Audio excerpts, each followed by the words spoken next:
Welcome back, y'all, to another episode of the We Do This Too Outdoors podcast. As always, this show is proudly brought to you in partnership with brands we truly believe represent the very best the outdoor industry has to offer. Before we get started, we want to give a huge shout out to Moultrie, Ula's Archery, Threads Custom Bowstrings, G5 Outdoors, Blackburn Apparel Company, Deer Pimp Scents and Lures, Vision Clothing, Bluebird Waterfowl Company, Angry Chicken Outdoors, Barley's in Houston, Texas, and last but not least, the good folks over at Retail USA. Thank you for making us feel like family and for building some of the best shotguns on the market. From trail cameras to elevate your scouting experience, to shotguns, archery setups, apparel, and scent control. These are the brands we trust, brands we use, and brands we're proud to stand behind. I also want to send a heartfelt thank you to everyone who supports the podcast. Whether you've been here since day one or you're just tuning in, your support means the world to us. With that being said, let's dive into another episode of the We Do This Too Outdoors podcast with your boy, C. Will. What's up, guys? Welcome to another edition of the We Do This Too Outdoors podcast. I'm your host, Courtney Williamson. I got a super special guest on today, Mr. G5 Johnny from Texas. I call him G5 Johnny because he is my G5 brother. He loves G5 just as much as I do. Montex, the Mega Meats, he loves them all, man. How you doing, brother? I'm doing pretty good. That's what's up, man. Yeah, man, you can't go wrong with G5s, especially the Mega Meats. Can't go wrong with the Mega Meats. I call them M&Ms, and I ain't talking about the peanut kind. I always said that. Ain't nothing wrong with them, man. I didn't put them things in a lot of animals, man. I love them. I mean, people say, I don't like mechanicals. The blaze bean and all that shit. Man, did you find an animal? So I'll ask you. Did you find an animal? Oh, the blaze bean and did you find your animal? That's the main thing. He only went 20 yards. I said, well, what's the problem? Right. Yeah, but that's it, man. I don't listen to this sometimes, man. That's the conversation. There's always an argument between guys at work and the boat shops. Mechanicals or fixed blades. That's the argument that's never going to end. I don't shoot fixed blades. If I had to shoot fixed blades, it'd probably be a QD Exodus. Other than that, nah, I ain't shooting. Yeah, I hear you. Yeah, well, we'll get into that here for too long, but for the folks who don't know you, man, like break down where you from and kind of how you got started in the outdoors.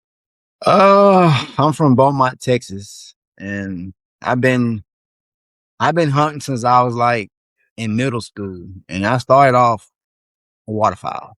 That was it, ducks and geese. I mean, I hunted waterfowl from like the sixth grade all the way up until maybe I got out of high school in 2001. I killed my first deer in 2002.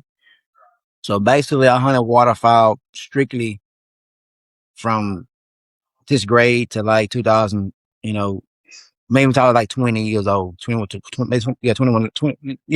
19 years old. Okay. Yeah. I lived and breathed feathers. That's all I wanted to do.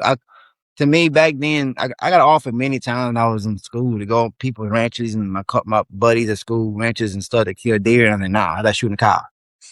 That was it. I just wanted ducks and geese. That was it. Mostly geese, but both. And then I killed my first deer in like 2002, I think. And that was a wrap. It's more meat on the deer than the duck. Yeah, you're right. And it tastes better too. And then I started bow hunting in 2006, I think. I bought a bow from one of my classmates, a Martin Jaguar. And I started playing around with it, went to the bow shop, playing around trying to learn how to shoot a bow, and that was in the summer, May of 2006. And I shot it all summer. and I killed 2 deer with it in December of '06. Okay. So I've been bow hunting for 20 years now, I think. Yeah, 20 years. Okay.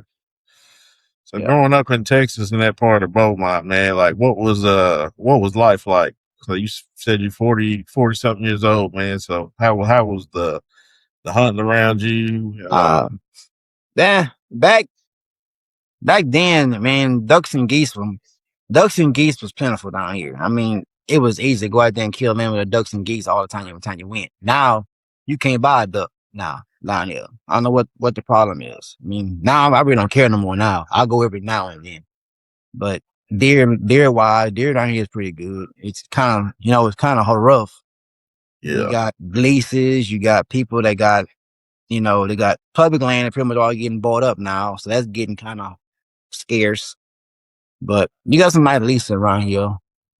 Pretty good, but That's it what's is what it is. But, living down here, you got the options to shoot hogs all summer. If you want to go fight the mosquitoes, you can bow hunt pretty much year round. You want to yeah. go fight the mosquitoes in the mud and stuff, but I call it a good broadhead testing. Yes, for sure. Yeah, you just I'm keep gonna feeding you around. get down there. I'm gonna get down there for sure. Because we Yeah, got then some hogs. I got a little local spot, probably about 20 miles from my house. And once the season ends, everybody else quit feeding. So me and my buddy keep feeding. So they keep coming to our feeders. And I got 3 feeders going. He got 3 feeders going. We got 3 lock-ons. We got 6 lock-ons and tents, and we keep feeding you around. Yeah. That's what's up. So 20 bags of corn might cost you about $150, I think. And I can fill up 4 feeders all that corn. Yeah, that's dope. See, here, man, I think we got from March to August, we can't feed because we got CWD in a bunch of counties here in Kentucky. So from I think it's like August 1st, we start feeding again. So uh once that starts again, I used to feed year round like most people around here, but now you can't do it. So August 1st, I get all my properties together, make sure my feeders are good and, start feeding in. But I kind of wish we had hogs here in Kentucky, which we do, but we can't hunt them because there's not a lot of them. But I hear, we got farmland, and I heard, they do a number on farmland. Oh, that's ridiculous over here. That's ridiculous. I mean, you could be amazed how much damage them little bastards can do overnight. It's ridiculous. I mean, my buddy has a ryegrass field, and he said, I guarantee you in one night, they must have tore up about 200 yards of it in one night. That's crazy. They bad down here, man. I mean, like you kill 5, 30 more pop up. You never get rid of them, man. You can't. I mean, you can do all the trapping down here. People trap them. I got a buddy has like a little guy serves a helicopter. He go do that and he take guys in helicopter and go right around and they slaughter them. I won't go. Nah, I ain't getting that thing. I ain't getting in there either. Nah, I'm scared of heights. nah. I already told you that. He called me the other day. I was finna go down south hunting. He said, man, it'll be a blast. I said, you're right. You absolutely right. That blast. And when they crash, there's gonna be a blast behind it. And I ain't gonna be in. Nah. I didn't seen too many guys getting them helicopters and nah, I ain't doing that. Yeah, Ain't happening. I take my chances in that tree or in a rifle stand. Not hovering above them in a seatbelt, leaning over, singing bullets at them. Nah, I ain't doing that. I heard that. So was there ever a moment like when you were coming up, when you were like, all right, this is my passion, this is what I love. Like when did that moment hit you? Was it early on or was it a little bit later? That was in 2006 in December. I killed my first deer to bow. From buying a Martin Jaguar in May, shooting it all summer, and shooting a spike and a doe in December. So basically about 7 months later. Yeah. I mean, it was so bad that you know how you can pretty much you can feel your heart beating in your throat. Oh yeah, for sure. That's what it felt like when that spike came out and fed like about 20 yards from me, cored away hard. So I can get my bow pulled back. Finally turned broadside and I let him have it right behind the shoulder. With a that back then the hot broadhead back then was called the Mini Blaster 3L. The 75 grain expandable. They don't make them no more. They don't make them no more. I wish my buddy still has some. And he will not unanswer. He will not give me none. Oh, 75 grains. 75 grains, great. Yeah, and they are mean, bro. Next time he got some at his shop, I'm gonna get one and I go to the bow shop next time I go and we do another podcast and I'll show it to you. I mean, it's ridiculous. Can you imagine putting it up on your arrow right now? And I got the weight to do it.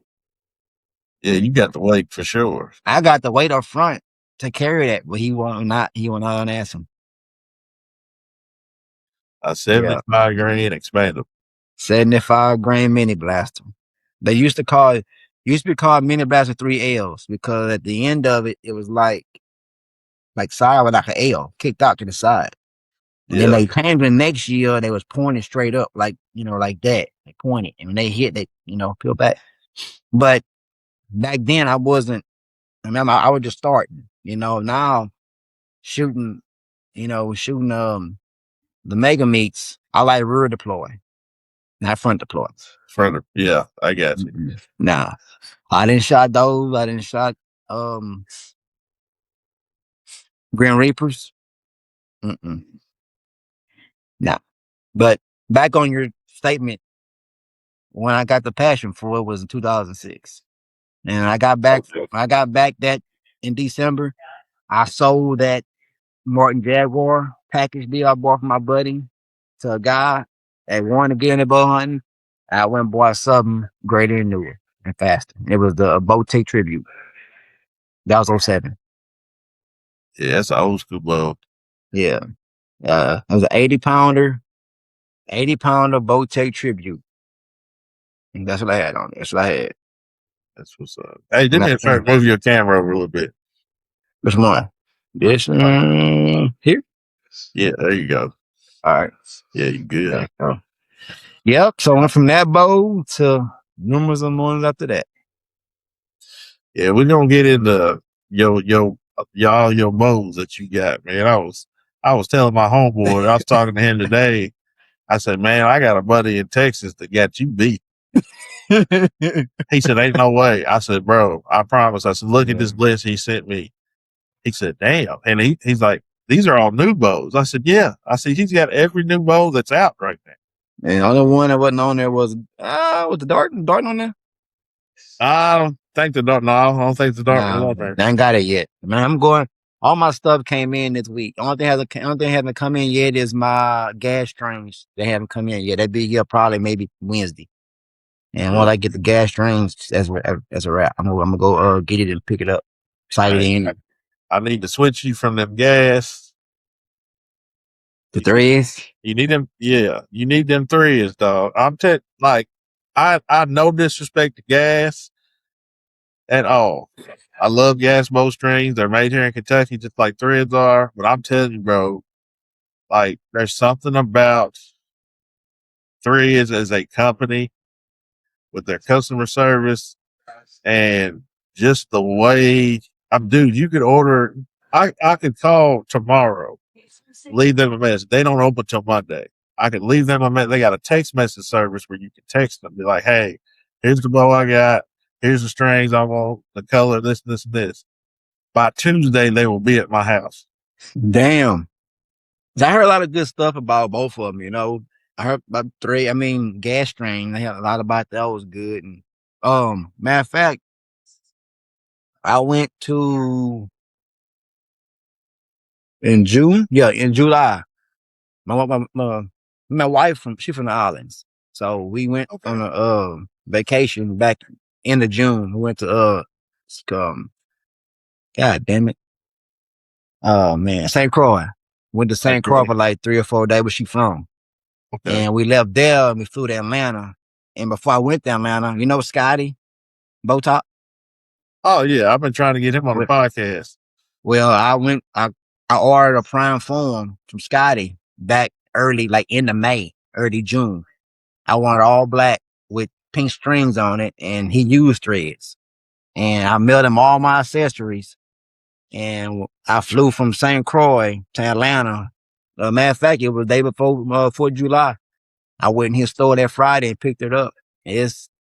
And all he uses threads, and they good. Yeah, they good. But I just forgot all about them, when I started getting, I'm in my bow shop down here, and make all my strings for me. Mm-hmm. But I just got some threads this time. Some gas this time. Yeah, my plan is this year, been talking to a couple of guys from Threads, I'm on their kind of the pro staff right now. I'm gonna try to get up there, take a tour of, their plant, their company, kind of see how everything runs and stuff like that. And Yeah. get content for my YouTube channel and stuff like that. But I'm telling you, man, they're great people to deal with, man. I've never had a problem out of the Threads, Yeah, big shout out to them, but ain't nothing wrong with gas either, but I prefer Threads. Yeah, I think Scotty he did a little tour of their Yeah, he shop did. this year. He did. Yeah. He's a hard man to get a hold of, man. I've been Yeah, trying to he find is. trying to find somebody that I know that can link me up with him or whatever. I heard he doesn't really do like podcasts and stuff. I don't know Nah. what that is. I seen him one time after I got back from his shop. I was on TikTok one night, and they had some guy doing a podcast, and they were talking about broadheads, and he chimed in on it. And they was down in the mega meats. And he said the same thing I said. Did you find an animal? It's always the same. It's always the same statement. Everybody made the blades too thin and all that. You can spend $20 and buy a replacement kit. Right. As long as you find your furrow. Yeah. And rebuild it. Find it. Yep. That's it. That's all you gotta do. But like Scotty said, he said, man, did you find out? He only went 20 yards. Okay. You found an animal, didn't you? What's the difference? Yep. You're right. It's just yeah, man. Yes, but I tell you what I'll do. I'll make a promise to you. The next bow I get in the next 4 years. Well, you I'll mean get some you mean the next 4 days? Nah, I'm done, bro. I'm finished. I'm done. I'm done for the year. I'm done. I'm done. The Bro, next bow I get, 26 just started. then I know. The next bow I get, I will call you, and I will say, contact me with threads, and I'll get some. I got you. Yeah, just hit me up, man. I got you. Huh? I said, yes, man, just hit me up. I got you. Yeah. But other than that, man, it's addiction, man. It's an addiction. Like Yes. that's a rabbit hole you do not want to go down. I love going down there, man. I just put new strings on my son's bow right here behind me. He wanted green strings. I got him some green ones, and we made a little commercial for three. I had to send it to you. The commercial is pretty dope. Yeah. I did a little commercial for them near my son, and he enjoyed it. Yeah, man. Just keep him busy with that. Keep him busy with that and that video game out of his hands. Yeah, for sure. And we'll go places. Well, I mean, he likes some video games too, man. But like, he's into so many sports right now, man. But we've been snowed in for 3 weeks now, or 2 weeks, I should say. Yeah. And video games kind of been the thing, been indoors. We've been getting outside quite a bit, but I'm like, hey, it's time to pick up that bow again, buddy. He's like, all right, come on, Dad, let's go shoot. So I don't shoot like I should. I don't shoot like I used to. I just shoot here and there, and work is always busy for me out here, so. But normally, me and my buddy I work with, we shoot all the time. I got a big old target built, and we can step back to 10 to however you want, before you want to go. And Yep. sight of men. Yes, I sir. just started shooting far distances. I don't know. I don't really do that much. I shoot 20 and 30. I practice how I'm on hunt. But I get that. now that I'm finna go at my first tack in April this year in San Antonio, You better go. I'm You better fixing to get out start there. shooting. I can shoot 60, but I think the courses that we going to is like 20. One course is like 15 to 75, and the other course like 25 to 70 or something like that. So I can ready to shoot 60. So I gotta do type my bows in for 70. Which all my bows are either sight in because you're using the black gold dual tracks. They got the sight tape chart, and I'm probably bringing the clown form and probably bringing the proofing. Well, I'm gonna give you some. I'm gonna give you some game. My best friend shoots a lot of 3D. He shoots a lot of tax. Your setup needs to go to at least 100. I can roll down to it. As long as I got some clearance. Yeah. I think I should be fine though. Yeah. I'm telling you, because the first act we went to was in 2022 in Belvedere, Tennessee. The setup that I had at the time had a Matthews V3, and I think my setup only went to 75 yards. The third target we got to was at 110, and I missed the hell out of it. Yeah. So from then on, any tack that I go to, I mean, he goes to a lot of tacks, and me and Trey went to Shot 3D. I don't know if you've heard of them. I might have to hook you up with them too. That's some good people. They're out in Oklahoma, so we went out there, and I think the Don't they shot out there was don't they have a tack over there in April? we The got one here. weekend. Yeah, we The got one weekend. here. It's like Come, Kentucky, Indiana. I think it's in March or April, somewhere around in there. to my other buddy, he going to a tack in Oklahoma the week before. I'm going to one in San Antonio. I'm gonna go with him. But I don't know how I'm gonna do it or not. I'm gonna Well, wait to I'm gonna wait to my tack in San Antonio. But you never know. He told me I can come with him that weekend before in Oklahoma. So we're going to. Me and Trey's gonna try to do the Shot 3D. It's in Ozark, Arkansas. I think it's in either June. I have to check the dates. I'm not really sure on the dates, but we're gonna try to shoot that because I mean I like tag, but the Shot 3D, man, it's like it's I feel like it's more family oriented. They don't have knock times or nothing, so whenever you wake up, you can yeah, line and go shoot. You ain't got to be there at a certain time and all that. It's cheaper. It's and they got a lot of vendors out there, just like Tack does. I mean, that's Tack, the main reason why I really want to go yeah, Tack's the king of that. because Of course, all the vendors, but like Shot 3D, they're sponsored by Darton. They usually have Darton people out there, and then they'll have like Tacticam and some people out there, some local folks. I mean, it was just we had a blast. I really enjoyed it. So yeah, we're gonna try to go to the one in Arkansas this year. yeah. My buddy White, we was at work, and she got it registered for San Antonio. I think our knock time Saturday at like 2:00, and then our knock time Sunday is at 8:00. I think we're shooting a Jack Links Saturday, Sunday, and then one Saturday that name one Saturday. I wanted to shoot that morning and go back and see all the vendors that Yeah, evening, but now since we got a late knock time, I guess we're gonna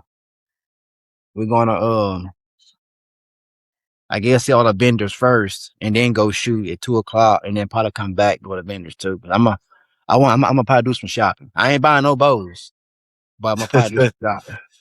yeah, they got a lot of vendors out there, man. Like a Yeah, whole lot of vendors, and yeah, they're good people, and it's big brands out there, so you can kind of do. For me, I'm a talker, man. Especially with my brand and my podcast, I like to connect with people because you never know, how sponsorships come about and stuff like that. So I like to, put a good bug in somebody's ear, and, pass out my cards and stuff like that, and network a little bit. So yeah. I wanna go see everybody. I wanna go to everybody's thing. that's what's up. It's Well, gonna be yeah, man. fun. Back to the the pod a little bit, man. So as a person of color in the outdoors, man, like I Oh think boy, that's a touchy you know one. what I'm about to get at, but Yeah, ask yeah. everybody, man. When you first started, even now, man, have you felt welcomed or have you gotten felt somewhat threatened? I guess. Hmm. uh, it's a little of both. Little of both. It's a little of both. Everywhere I go, vacation wise, my wife knows that I'm going to look for an outdoor store all the Right. time. So every time she book our hotel, she book it around where I can go. I can go, find an outdoor store or archery shop or something. And last year, we went somewhere last year, and we walked into a bow shop, and I walked in, she walked in, and you know how back in the day when in the old saloons, and Oh yeah, you walk in the swing doors, the music stop, everybody look at you like Tupac, all eyes on me. yeah, That's how it was. They seen me walk in there, they looked at me and they looked at us, and I get the store was pretty much empty. They were sitting there talking. I get all the workers sitting there talking, and I walked in, spoke to them, and started walking around. And one guy kept following me, like he fixing the shelves. What the hell what you fixing? Everything's in shape. I hit it with something. I said, I'm just looking around. I'm just in this town, just looking. My wife was looking at some shirts and stuff. So I walked the next aisle. He followed me over there too. I said, man, you're a beginner? I said, yeah. Yeah, I'm a beginner. And I know he was going. I am a yeah, beginner. He said, well, the starter bowl is over there. I said, okay, I'll be over in a minute. I'll go over there, look at him in a minute. Well, I guess the lady in there was talking to my wife, and they was talking. And my wife just, they was talking about bow hunting and stuff. My wife, I don't bow, my husband does. I don't. I just go with him sometimes. Man, they just got back. Got back from where? And she opened her phone up and showed them Africa pictures. And the whole everything changed. Whenever they, whenever they bought the phone to the guy who was following me, and he found out that I'd been to Africa and I had a lift sitting on side of me and a boat that cord started on the other animal. He's like, man, I didn't know you bow hunting like that. You ask stupid questions, you get stupid answers. You know, all you had to do is ask me politely, but me being black, walking to a store like that, and I ain't nowhere near like that, man. I'm not like nowhere near prejudiced at all. I got more white friends than black friends. But like I told you the other day, I talked to you. That racism shit is put in you. It's not born in you. let's talk. Yeah. Abs- But they was cool people once they seen that I wasn't stealing nothing. And I didn't come in there to rob them. I just came to look around. I even spent some money while I was in there. I bought stuff. I bought some camouflage out of there and flew it back home with me. But but they asked me yeah, all kind of questions about how Africa was and what my setup was, and I told them one of the guys been wanting to go. I gave him a card to call the guy to go. yeah. But It'd be like if you have everywhere you go though, man. I mean, any stores you go to, you go in gun stores or whatever, fishing stores, you know, it's just you're being colored sometimes. Some guy just think we can't do it. But I don't give a damn you red or green. Hey, them blue backs all the same color. You know blue backs is? The Longwood base tens, yeah, $100 bills. Everybody got yeah, them. yeah. Everybody got them. And you got them, the spin, buy what you want. I don't give a damn you green, blue, yellow, pink. Right. And you cut anybody's skin, they be the same color, red. Yeah, I don't. Where do you think that stems from, though? You think it's just something that Old my days. dad my dad always said it was, people are scared of what they don't know. Yeah, but they don't know. And they don't want nobody outdo them. Like Trey said the other day about hunting high fence places. I go there every now and then. Well, I got a couple buddies that got high fence places, and I go all to them all the time. And some guys, I ain't hunting no high fence place, man. That's cheating. That's all this and that, this and that. But like Trace the other day, if you had the money to go, you'll go. You just Yeah, can't for afford to sure. go. That's it. But you know how it is, man. It's never gonna go away. Never. It's never I gonna feel go like away. I feel like it's getting better, man, though, because, we're getting more, notoriety, with especially, the duck hunting world with the 24/7 boys. And then, Yeah, I got a couple of their hats. yeah, then you got, Jim Caesar down there in Louisiana. He's kind of doing the hunting and the fishing with the music, 24/7 is kind of doing it as well. But I feel like some of these bigger companies, the more that we, post content and post like what we really do, I think some of these bigger companies will get on board and be like, okay, because that's a niche I feel like that ain't been scratched yet. Mm-hmm. And then we start seeing more and more of us, and then, like I had a conversation with a guy the other day, man, like, with our swagger and just the way we're built as black folks, man, we can make anything out of anything. Mm-hmm. So that camouflage, you don't necessarily have to be a hunter, man. I mean, you could put them camouflage pants on with some Jordans Don't mean and nothing. rock it. It's a Yep. fashion. It could be a fashion statement, and a lot of the hunters don't like that because it's like, oh, we've turned camo into a fashion statement. Like, man, I mean, what's wrong with that?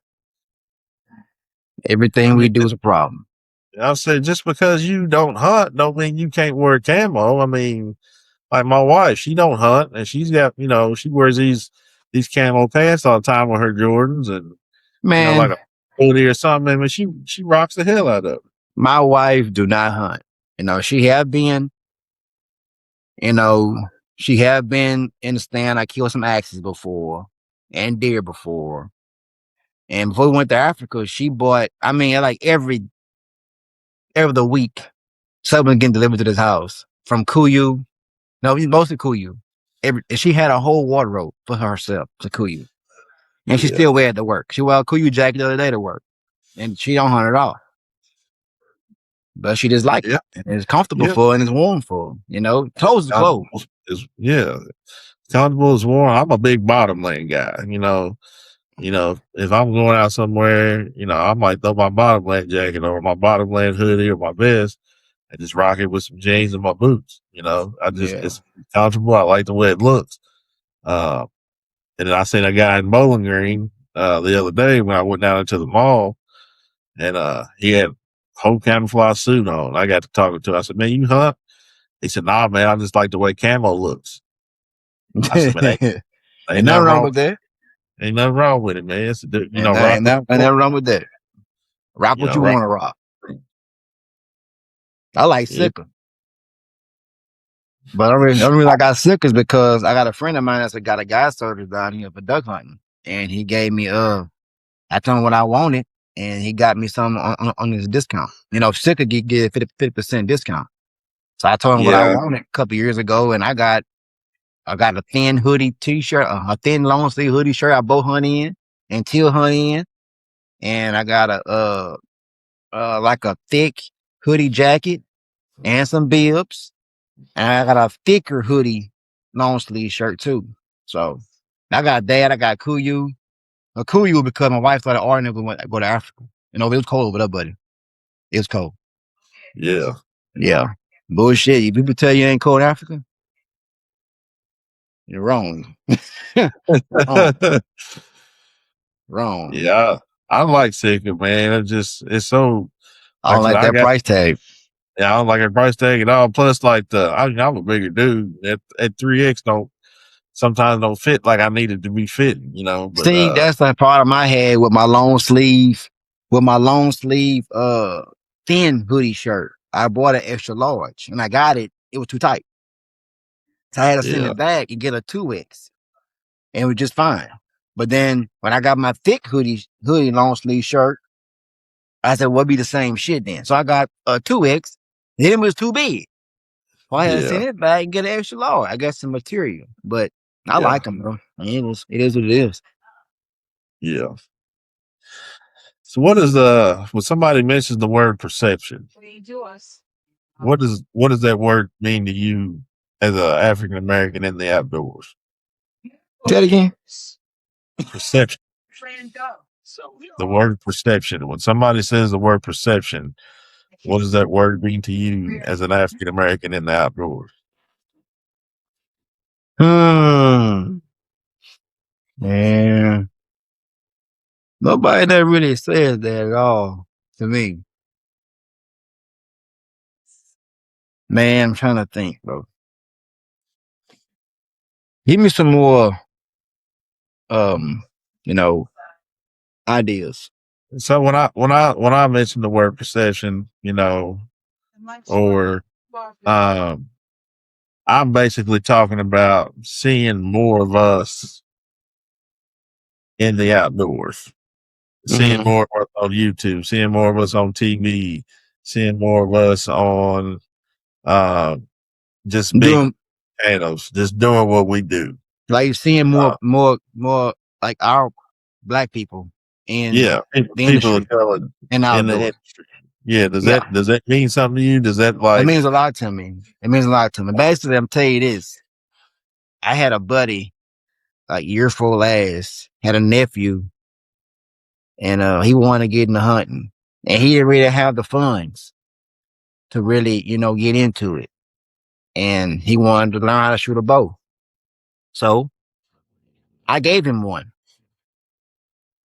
an older bow I had back a long time ago, and my buddy borrowed, and he never used it again. So I went and got it and put new strings on it and gave it to him. Just gave it to him. It's better him be shooting a bow. And he had a little rocky, coming up, want to be a game banger. And I'd rather him be shooting that bow in the yard than shooting at somebody. So I gave him the bow, and matter of fact, he hunting a lot right now. He could have first did that bow 2 years last year, matter of fact. So I gave him keep him off the streets. So yeah, basically, I did something good to keep him occupied to go and do stupid shit. yeah, that's good.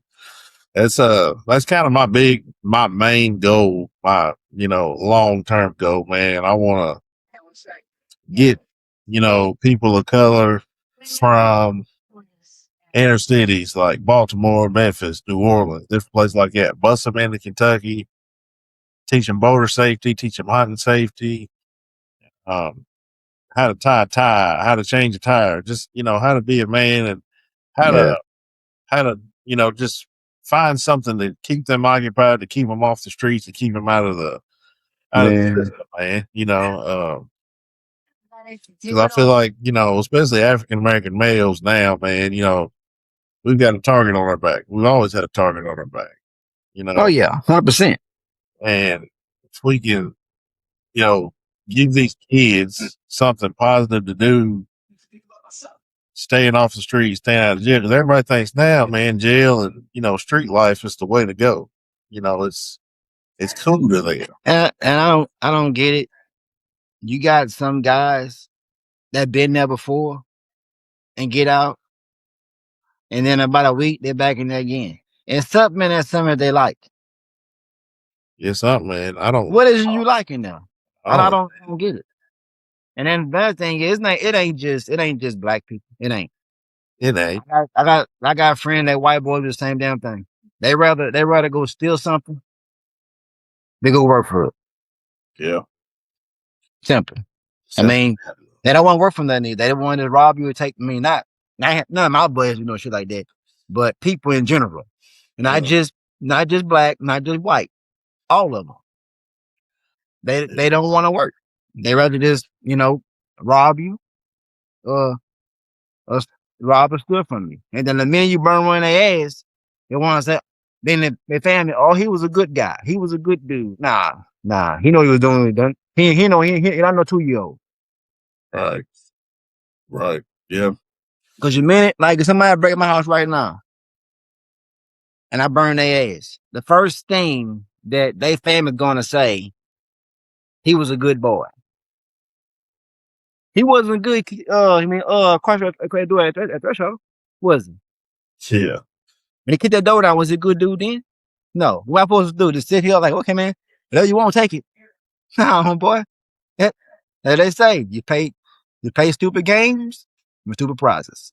Yeah. And I got family protecting this house. Me and my wife just live here. You know, you're not just gonna come here and take what you want to take. Right. Nah, it didn't be, but like I say, man, then the law these days is so messed up. You know, you burn there, you in trouble. Yep. Yep. You in trouble. They break You into know, your house. so damn you do, damn you don't. Yep. So basically, put it like this: if he got a gun and I got a gun, it's better him than me. Yep. So he better be faster than drawing. rather be judged by 12 and carried by 6. I don't miss too often. Bullets too expensive. Like my daddy always say, bullets too expensive to get warning shots. I hear you. Let's talk about these bows, man.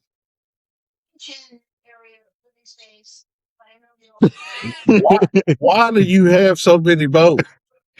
I like them, man. I just like them. I get them, shoot them, kill with them, play them a little while, and then later on I get another one. So how many do you own at the moment?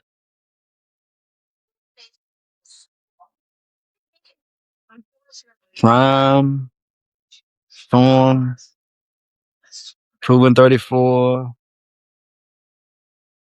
RX9,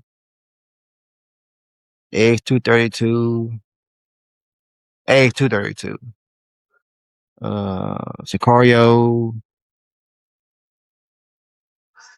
the Bowtech Corsair toy I'm selling. Yeah, you got the Tritech, right? I ain't got it yet, but you can go ahead and count it too. I ain't got it yet though. I'm still working on it. Like you said, you got art too, right? Yeah. Yeah. Yeah. And they're all, you ain't got no junk. Like you got like the high end bows of each, brand. Yeah, pretty much. But I love them, man. I like them. I like them all. And they're all rigged out. I mean, when I buy a bow, I don't take stuff off of one bow and put on another one.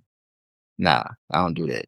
So you trick them all out. So when you buy a bow, they're all, I mean, you're spending, probably what, 2,000? Not all of them. Not all of them. But then a lot of my stuff, I got a buddy live in Houston. He gave me a lot of stuff too, though. But not a whole lot. But he worse than I am. But he give me all kinds of shit sometimes, man. So we go back and forth. But I don't never rob one bow, put on another bow. I never do that. So what do you look for when you're choosing a bow? Or do you just you like the speed? Do you like the feel of the bow? Do you like the draw cycle? Do you look for all that, or is just like? I used to be a speed person years ago. Now, man, I like my speed still, but I like the draw cycle. The Sicario is a little bit different. I mean, it was at brace height is what, 5.25, I think, and it was a little. Five and something, yeah. Yes, it's 5.25. And I ordered my Sicario on the 80-pounder, and we got it in. We put the strings on it, and my guy put on 77 pounds. And buddy, you knew it was there. I said, "Oh no, homeboy, let's take a couple turns down." And they got like 70, 70, 71, 72 now, and it's good. You still know it's there, but it's not as bad as it was. That brace height is a little different, but it's fast. That bow is smoking. It's shooting at what, 419 grain Eastern 5.0 at about 312. Yeah, that's. But the main thing, I like the draw cycles. I like light bows and I like heavy bows. I like them both. I don't shoot a quiver on. Every now and then I do, but weight don't bother me. Yeah. I mean, you got a lot of bows. A lot of high end bows. Is there one bow that you got right now that you'll never sell? Mm, man, the RX-9, I like it for sure. I had one problem with it. When you pull back, you heard a creaking noise every time. Like the first time you hear a creaking noise, like a popping noise, like what the hell was that? And then it won't do it again. And then you go shoot the next day, do it, and then do it again. So finally, my guy figured it out, and what it was the screws for the mods. When you pull it back, when you change this, when you found it, you turn the screw upside down, you can see where it was shiny at, where it was rubbing when I pull it back. You do it the first time, and that's it. Won't do it again the whole time I'm shooting it. But you let it sit up for a little while, do it again. So he ended up changing the screws on that boat and my other Hoyt. And the other Hoyt did it too. I guess they screws that Hoyt was using wasn't flush enough in the mod. Now they quiet as hell. Yeah. Yeah.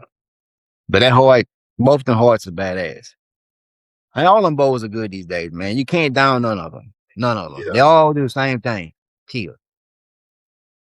But Yeah. They do.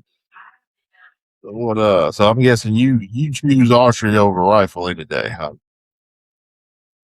man, Are you both? Because I'm I both. do both. I love my rifles and I love my bows.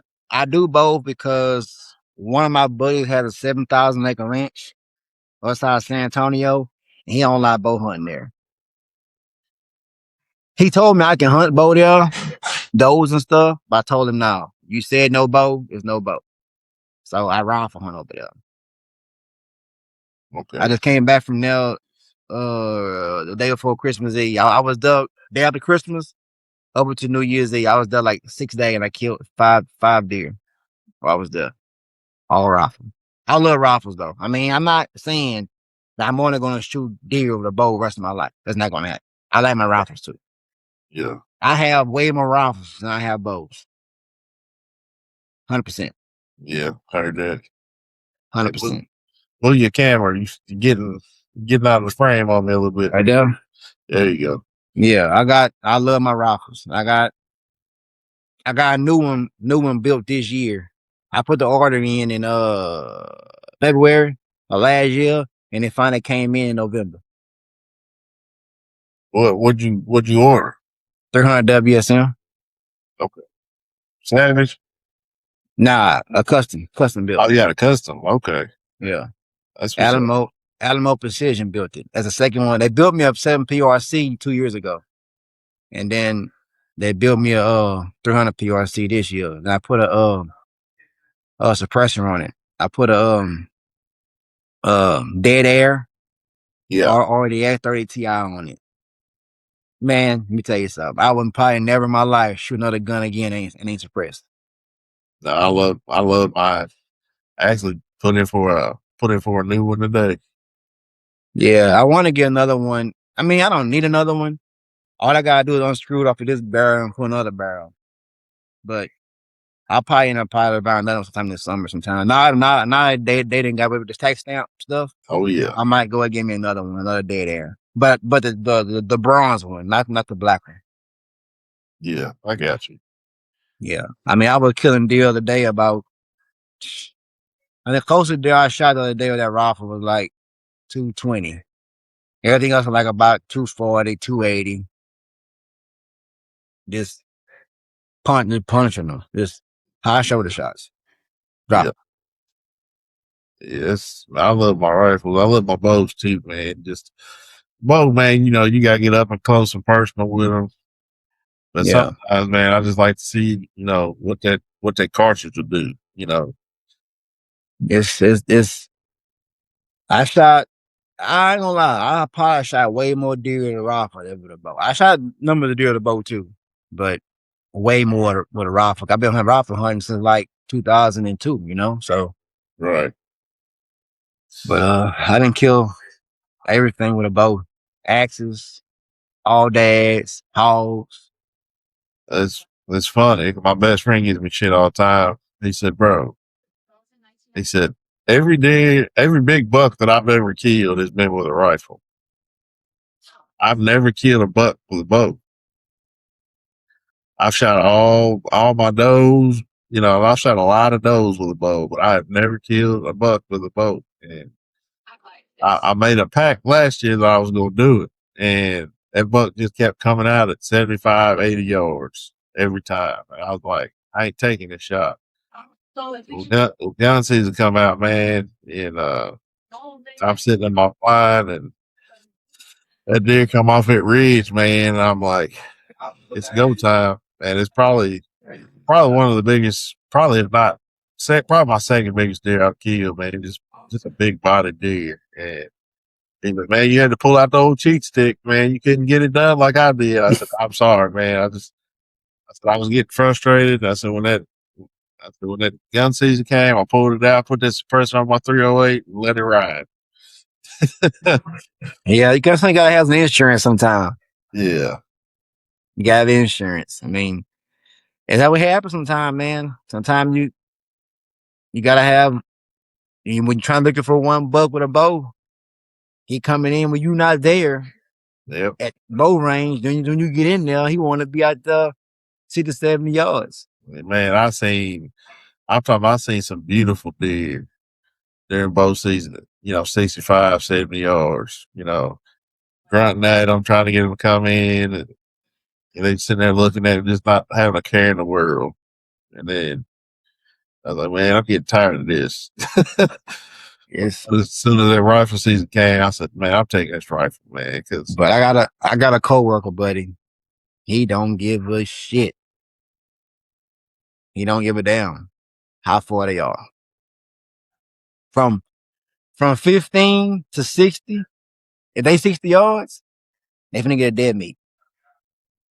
Well, He believes in dead meats, and I believe in the mega meats. And I have seen, I didn't see him shoot deer at 55 plus and blow through them with a dead meat. he got more confidence in me. I won't shoot past 40. A lot of times I won't shoot past 30. He loves his dead meats. And we always mess with each other all the time, I always tell him, well, I shoot the big brother, shoot the little brother. Yep. But they both good broadheads, man. Everything G5 makes. The T2s, the T2 is a little different. Like I said, the T2 is a little bit more stiffer. As in like opening up on animals when you hit them. If you ain't shooting at least 65, 60, it's not like my buddy has a little boy in him. His little boy probably pull it back 37 pounds. Say, why you let that boy shooting T2s? He ain't got enough kinetic energy to make that boy to open up. To me, it's my knowledge. For me playing with him. I done shot him before. And they just, to me, they too stiff. Now the speed broadhead, the new one that came out, that broadhead is good for a kid to shoot because it's a piston lock. The faster your boat, the faster your arrow's moving, the more sturdy your blades are. Right. And then the slower the arrow is moving, the more looser your blades is to make deploy when they hit the animal. That piston lock. Scotty talked about it the other day. I seen Scotty video talking about them, and I got some over here. And they're not bullshit. They are badass. They sharp. The same guy that invented Rage, invented these. But G5 T2s, they some mean dudes. But I don't think they're good for nobody, no kid, no woman to shoot. Yeah. Just ain't got enough kinetic. I think you got to be shooting 60 or more. To me, to my knowledge. I mean, people might say that's crazy, but to me, you play with a T2, open them blades up by hand, you'll see. But they work. I mean, I'm sending you a video that I said to my buddy, was on the fence about broadhead. It's about an hour long. This guy in Africa was shooting every broadhead from Josh Bowmore Beast to T2s, and he didn't cut a Impala head off with a T2. Wow. I'm gonna send you that video. You watch it. You see it. Yeah, send me that video. Yeah, So the other day you told me you out, huh? No Africa for you? But I can't afford to go to Africa. Man, you can, man. It's not that bad, bro. It's not that bad. You can go there with a couple. Man, I ain't gonna say you can go there with like Man, you can go there like about 3-4 grand. Have a blast. Shoot monkeys for like 150 bucks. You can shoot warhogs for about $200-300. Go there have a blast, man. Impalas for like $300-400. Well, I'll tell you this. For my birthday this year, you need to gift me a plane ticket and pay for all expenses paid trip to Africa, and I'll go with you. Damn, man. I ain't even going this year, man. Whenever you go again, just let me know. And Well, we'll do all expenses paid, and I'll be right there beside you. we looking at 27 next year to go back. Yeah, 27. I'd love to go. What's the first? So how many times have you been to Africa to hunt? Once. 24. 20. Yeah. Yeah. So how is it compared to hunting like here in the States? Man, it's a high fence place we went to. You know, that's automatic. But not all of it's high fence out there, but we went with high fence. So it wasn't just like walk up to them and pet them and kill them. No, you still had to, hunt them pretty much. They kind of skittish a little bit, but it's about the same as hunting here. Yeah, that's what's up. You see any like wildlife that you didn't think you was gonna see, like some lions and hyenas and all that over there? No, I heard some lines. The ranch next door had some lines, and every morning when you getting up to go, sit around the fire, because it's like in the mornings, like about 30 degrees in the mornings, and you get up in the morning by 6 o'clock, 6:30, go outside, drink coffee while the chef cooking breakfast, and you be sitting outside around the fire. When you get up in the morning, the chef got the fire blazing right around the fire pit, and everybody's sitting there. Me and my buddy and my wife sitting there eating, drinking coffee, waiting on the food to be ready, and you hear him next door roaring. And trust me, homeboy, that ain't no goddamn uh Tom and Jerry of a Tomcat of Tom and Jerry. That is a raw. May want to go see him tomorrow? No, sir. No, sir. I'm doing just fine. My ears open listening to him right here. I want to go see him. But it wasn't on the property that we was at though. That wasn't there and Hines wasn't there. But that was next door. They had him next door though. Yeah, that's my thing, man. Be out there hunting like a warthog or a zebra or something, and all of a sudden you look over, here comes a big old pack of lions, and can't do nothing about it. You want to go kill a out there with a lion? bow. If you want to go kill a lion, I could have went and seen him next door. Next door.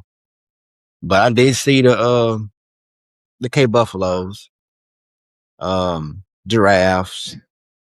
I shot a zebra. Yeah. I shot a Inyala. I shot a eland and a kudu. Yeah. I should have killed that damn baboon, but I couldn't make myself do it. Oh, so you had a shot and you didn't take it? Oh yeah, I had a shot. Like 18 yards. He was eating oranges out of the feed trough, and my guy opened the window, the curtain, moved it back so I can shoot him. And I was standing looking at him. I was like, man, I just couldn't do it, bro. And thinking back now, I should have done it. But then I couldn't do it because it's like shooting a little kid, man. Like a five. I'm not shooting a kid, but not how a 5-year-old, how tall a 5-year-old is, little kid. Yeah. That's how it looked, pretty much. Yeah. I just couldn't do it. But they're nuisance over there. Baboons there is like hogs here. Okay. They want them dead because they bite the animals. I mean, and they teeth about that long, the fangs. So if anything come eat with them, they'll bite at them, fight them off. Wow. Yeah. So they like hogs and coyotes too. Yeah. They're a nuisance, and they want you to kill them. They want you to kill them. We got back to the lodge, and my guy told the owner that a big baboon. They've been seeing he had a broken hand. He ran in like this, and hand was broke. curl in. They been trying to kill him. Nah, I passed him up. So what do for the people who think, when people go to Africa, it's just, trophy hunting and you're hunting high fences and whatever, like what do you say to those people? Go experience it. That's all there is to it. Just go. Go experience it. I don't give a damn if it's high fence, low fence, just go. Don't worry about people. Is always a high fence, always the biggest, not argument, but like Trey said, the other day. If people that's down in it can't afford it to go. And people, when you say Africa, everybody think it's so expensive to get there. It's too expensive to go.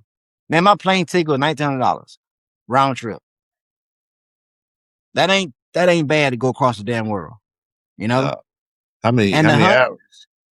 Oh, too goddamn long. Too goddamn long. 15 hours. Oof. Yeah.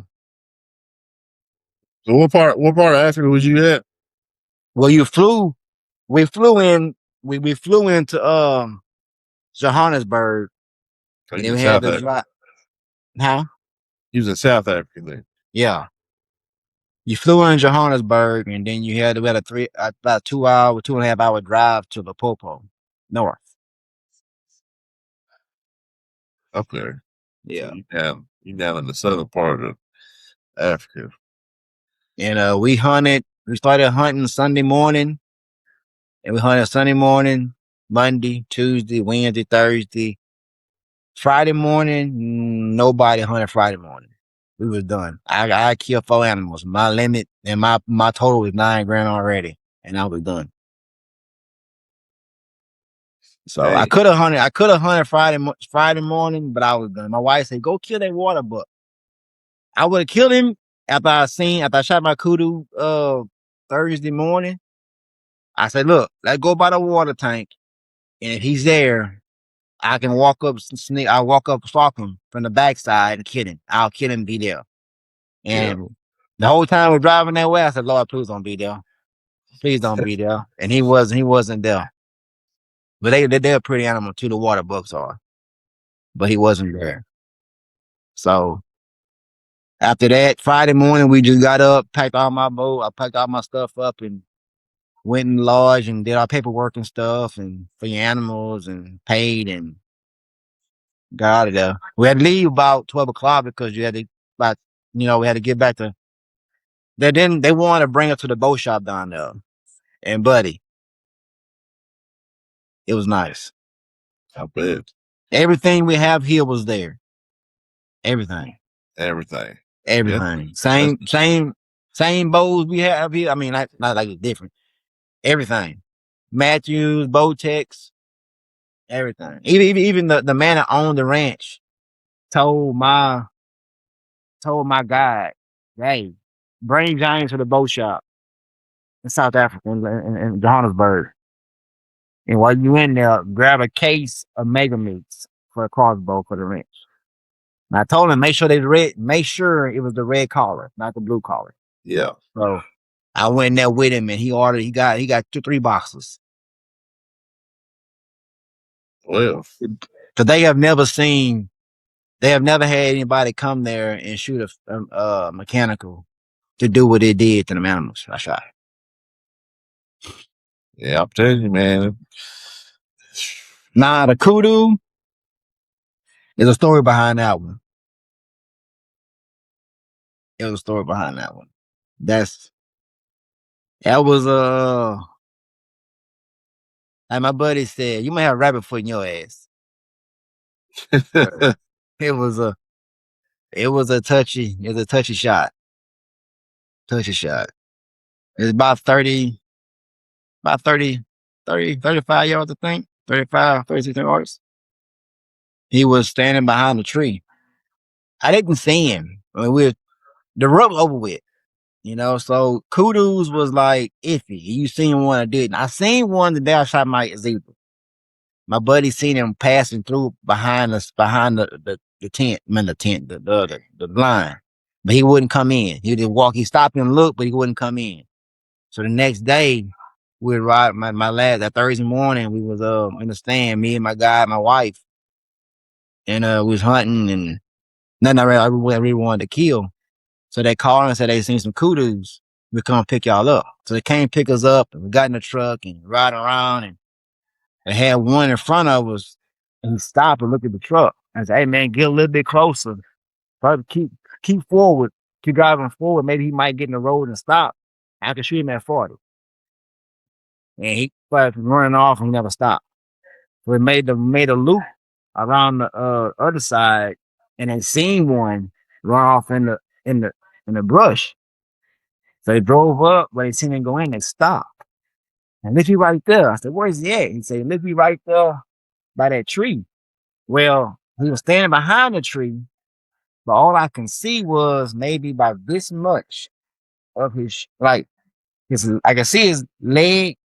I can only see this much of his behind his shoulder, but this much. But I never seen his neck, his horns or nothing. Hey, I didn't see his head or nothing. I say, Seth. I say, man, I say, ranging. He say, hold on. 21 yards. I say, Seth, that ain't 21 yards, man. Ain't no way. That ain't 21 yards. Man, that's 21 yards. I said, okay. I said, well, hell with it. That's why I did. I was shooting a dual track. The black gold dual track. So I knew my top pin was the green pin was 20. My bottom pin was like 35. The red one.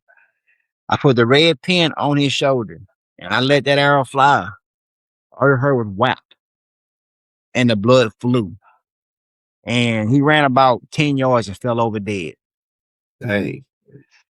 So everybody jumped out the truck, high-fiving me with my wife. My wife jumped out. You know, she gave me a hug. My guide hugged me, high-fiving.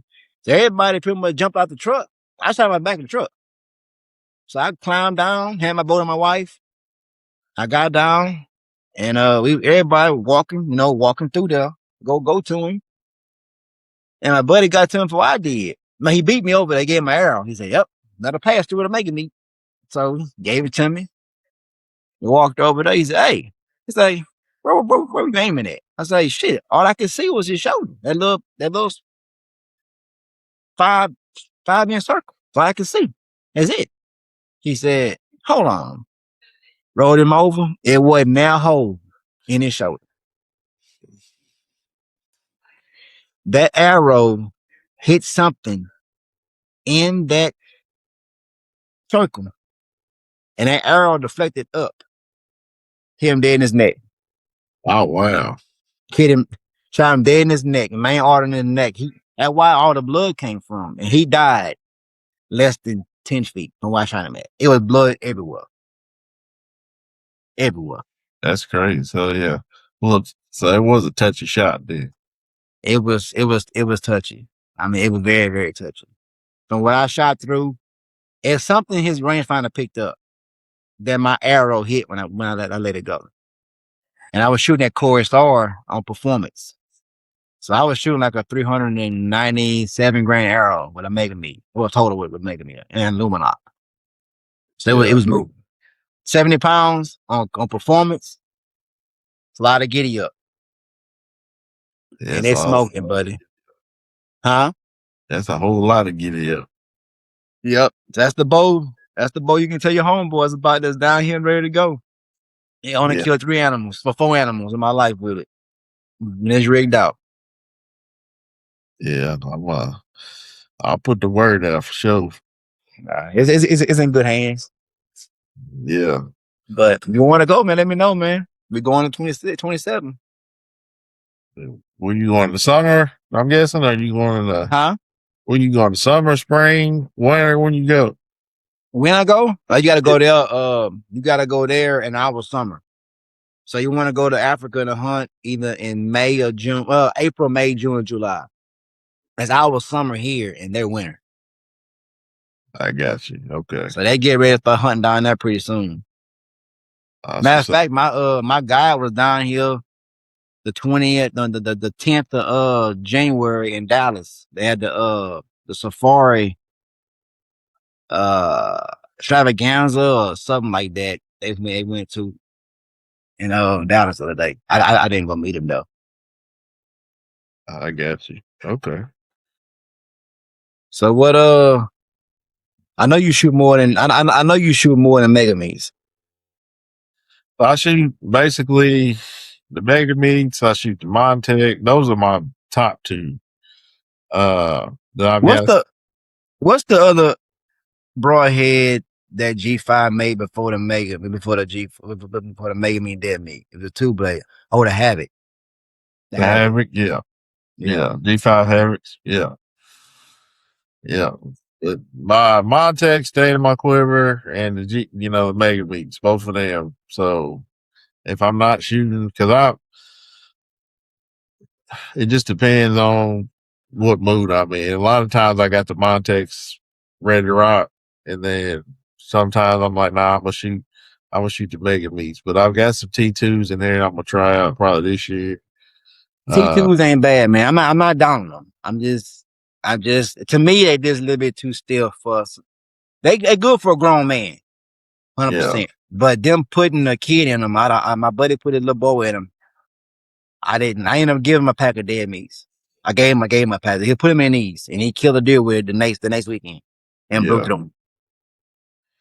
Yes, that's what I want.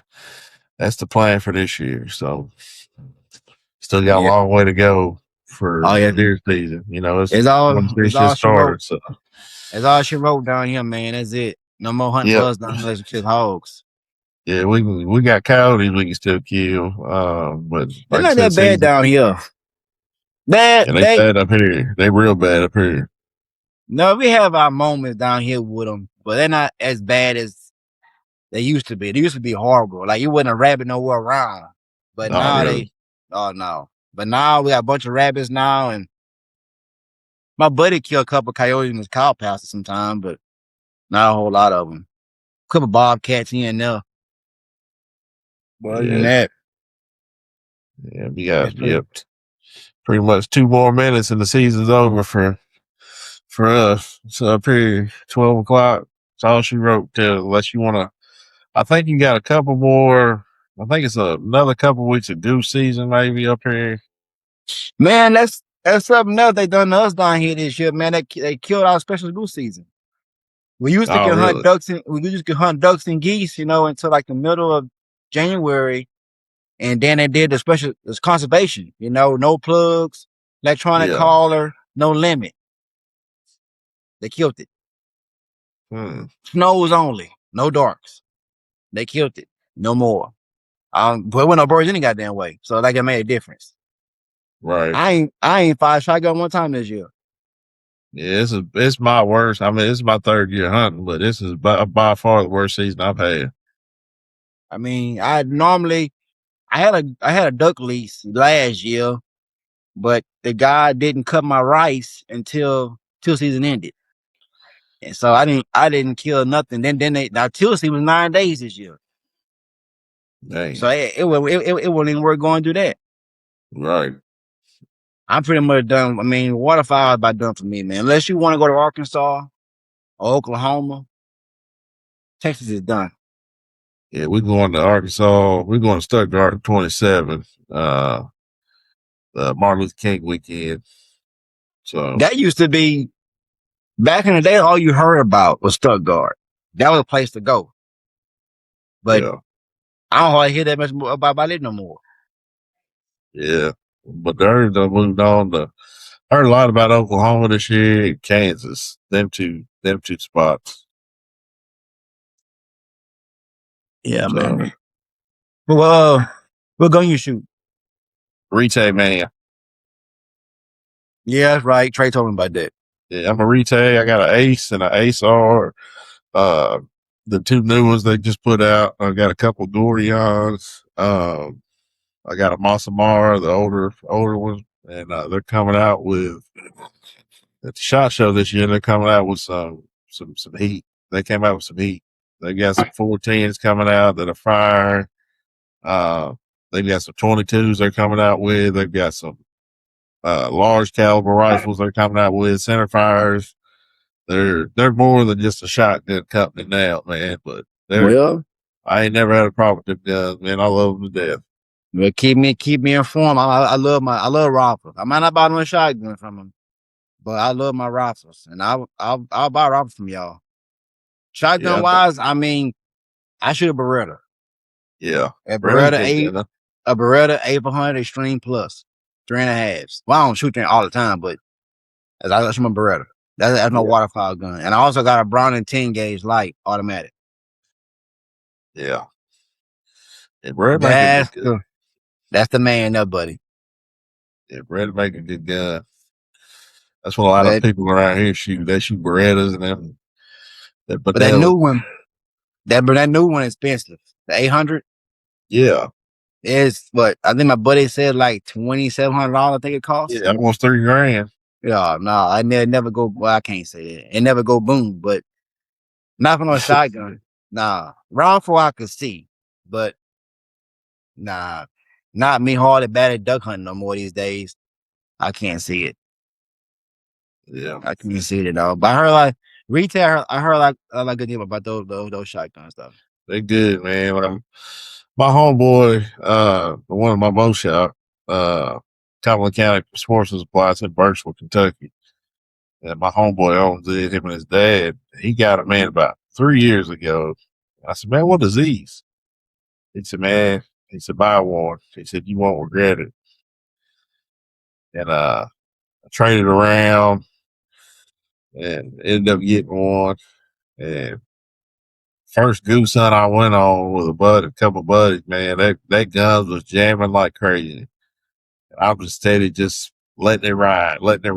I said, man, ever since then, man, I've been on the retail train. So Hey man, and they say if it ain't broke, don't fix it. yep, that's it. If it ain't broke, don't fix it. But man, we got So to come down here one day, man. Come kill your hogger too. I'll put a pop up yeah, channel for you. yeah, I need to come down there for sure. Hmm? The last hunt I went on with Hoodneck, man, I appreciate him inviting me out there, man. But I think his gun was sighted in right. I always give him heck about it, but I was already in Galveston on vacation. I said, man, I'm down here. I'm about to go see him. So uh, went up there. And, I never seen a hog before in its natural habitat, man. And I was like, man, this is cool. So we didn't get one on the ground, but it's Now all you tell good. you what, you come see me, and we'll give it. I guarantee you. You want to shoot with a rifle or shoot one with a bow? How you I'll bring want to do it? I'll bring both. You ain't got you got to bring you got to bring a rifle down here. I got one you can borrow. That's, that's I got cool. one. I got one you can borrow. You ain't got to fly down here on a rifle. Now you can bring your bow. I ain't flying for one. You ain't I'll flying. probably driving the boat. I Oh, drove 14 hours to Galveston. see, Galveston ain't nothing probably about from my house about hour 15 minutes probably. Yeah, I'm driving. I don't do I can planes. go two ways to Galveston. I can go one way. I got to go across the ferry to get to Galveston, or I can go through Houston and go that way. So Yeah, Galveston ain't that far from my house. yeah. But We gonna go back down there. We might go this year because I really enjoyed it down there. I didn't think I'd like it, but shit, we had a good it's just time. hot as hell. I was burning up, but Oh yeah. I mean, our summer down here is horrible. it ain't as bad It's in just Kentucky though. it's the humidity is bad here. The humidity is way worse in Kentucky. I thought it was worse in Texas, but it ain't. Really? Yeah, Kentucky's humidity is awful. Like you can't breathe. Awful. Yeah, see, our here is like about like it could be like 97 degrees, but the humidity like 105. Yep, that's how it is up here, man. But it's just And like that dry heat. our hottest part of the month is probably by August. July and August is the hottest. Then September's a little bit hot, then it start cooling off by October. Yeah, that's how it is here too. But you come out here, man, 100%. I'm gonna feed you around over here by my house, and we can make a day out of it. You want to shoot one with your bow? I can move a tent over there. way before you get here, so they get used to seeing it there. And trust me, I can get you some hogs, and it ain't no problem. We got between my 3 spots, my buddy 3 spots. He a big bow hunter too. You'll like him too. Matter of fact, I'm gonna see if I can put him on a podcast with us next time. Okay, it'll work. He as a dead meat man now. But with all his blinds he got and the blinds I got, we'll have them patterned. What to eat to kill. You eat them? You ever tried them before? No, I ain't never shot a wild I ate a wild hog. I heard it's fire though. You gotta think about it. And like I told my wife, and she likes it now too. Them hogs, the pork chops and stuff you buy in the store, there's a lot of chemicals in them hogs. The one that I killed, the deer lease, they're eating corn. Right. Is it corn and roots and acorns and stuff like that? That's pure D good meat there with no chemicals in it. The Joe grocery store, different story. How you give hogs to grow that fast? You got to feed them. Yeah. And so, you got to give them a little extra. Man, you take them hogs, man, the wild hogs, especially a good sow, and cut our back straps up and swing it down the gravy with some rice. You slap yourself. Oh yeah. I don't fool the boars though. No, I don't do that. Nah, my buddy does. If they're not bad, but other than that, I like the sows. It's like deer meat. Those always taste better than bucks. To me, I cannot tell the difference. Really? I can't. So I get a lot of stuff made. You know, I get my wife, she loves deer meat. She like cutlets and stew meat and ground meat. So that's why I kill so many deer a year, because I gotta get the stuff that she like. Right. Cutlets and stew meat and ground meat. And I get bacon cheeseburger made. I get sausages made. Her sausages don't be seasoned. They don't be hot. It be smoked, but not spicy. I like spicy. So I get spicy sausage, jalapeno cheese sausage, jalapeno cheese rice sausage, Creole sausage, green onion, and the bacon cheeseburger. All her stuff too. Maybe some pan sausages every here and there. Yeah. And summer sausage. So I get a lot of stuff made that lasts us all year. Yeah, that's why I'm the same way. I got breakfast sausage. I got snack sticks I get for me and my son. Summer sausage, of course, and then hamburger meat, links, brats, all that stuff. But yeah, man, I can't eat bologna no more. I got gout. I can't eat the bologna no more. My daddy got gout, but he don't get it all the time. I think they gave him some pets, some minutes, some pills for it. But the doctor told him it could be numerous of things. It could be red meat, they say. It could be beer. And it ain't the beer, because he's still drinking the Coors Light. So it ain't the beer. But he ain't had gout in a while. Yeah, I know what my trigger is. Now, the only thing that gets mine is bologna. It's weird. Hot dogs don't do it. It's bologna, and I love bologna. I love fried bologna, but I can't. Man, I ain't had that in long. That's some good shit, but especially when the end get black. Oh yeah, man, bologna with some bread, a piece of mayonnaise with it. Man, you can't go wrong with that, boy. You can't love that bologna, man. But yeah, man, I really appreciate you, man, hopping on this podcast with me, man. I really enjoyed the one you did with Trey. He was like, man, you gotta get your boy G5 Johnny on. He said, yeah. I kept asking him about you, and he said, man, I'm gonna hook y'all up, and that's all I always wanted a hat anyway. So, like I said, you got my address, and let's say, all 3 colors or whatever you got, just put. I know how you got in front. I know you got threads. You need to put, we do this too. On the back side, with feet that put 100. Put 100 with the 2. Yeah, I hit him up today. He said, man, I can do that. That's easy. Yeah, that'd be. I thought about that last night when I text you. We do this too. When you text me back 100 with the lines under, I said, yeah, that got to go on the back of the back of that hat right there. Yeah, for sure. But Yeah, we'll hook up. You come out here again sometime this summer. Yeah, Now, I'm gonna tell you something. Our mosquitoes ain't no joke. I heard. Oh, they that's some goddamn dragonflies. Shit, those numbers they'll carry you away, man. But we got a remedy for their ass though. We got thermocells, and they got a spray called um um Permethrin. permethrin.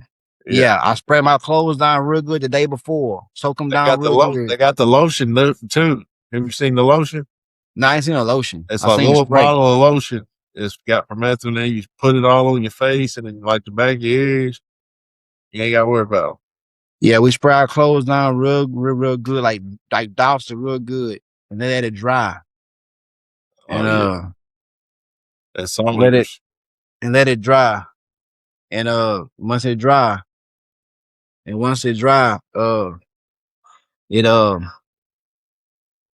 they won't bother you at all. At all. They'll fly around your face. But other than that, that's it. That's what's up, man. But we'll sure get you some hogs, but you want to come down and kill some hogs. I appreciate it. But where can folks find you, man, on social media, man, if they want to check you out? Just don't on Facebook and Instagram and stuff like that. I don't post a whole lot that much. I never do. I stroll. I look at everybody else stuff and keep strolling. Yeah. I'm gonna start posting stuff though eventually. You know how to start posting, especially some of them animals, man. That kid in Africa, them zebras and all that, man. Like, I'll post that. When I got back from Africa, I know once I get them all back home from the mountain, I'm gonna do it. I got one back here already. The kudu will be ready, I think, this weekend. I gotta bring him a whiskey barrel tomorrow, and he'll be done. And then the eland, he'll say it'll be probably March. No, eland probably ready by the end of next month. Other than that, the kudu will be ready Friday, and the eland and y'all are in the wall already, and the zebra here already too. That's what's up. But yeah, man. But get with Trey, and we'll hook one up, all three of us. Yeah, we'll do it. Yes, sir. We'll get it right on rolling, man. Look at your phone. I sent you that baboon, and I also sent you the that dude from Africa with them all them broadheads. Yeah. Watch that video. You get to that video, you get the part with that Inyala, with that Impala, with that T2. Let me know what you think about that. All right. Big bet. Well, G5 Johnny, ladies and gentlemen. This has been another episode of the We Do This Too Outdoors. This podcast will be out on Spotify, YouTube, Apple Music, basically wherever you get your podcast. Please leave a like. Please leave a comment. It helps me out. Helps everybody over here. We Do This Too Outdoors. So leave a like, comment. Give me a 5-star rating if you keep riding with me. So 26, I got a lot of things coming down the pipeline. So y'all stay tuned. Big game, small game, all game. We do this too.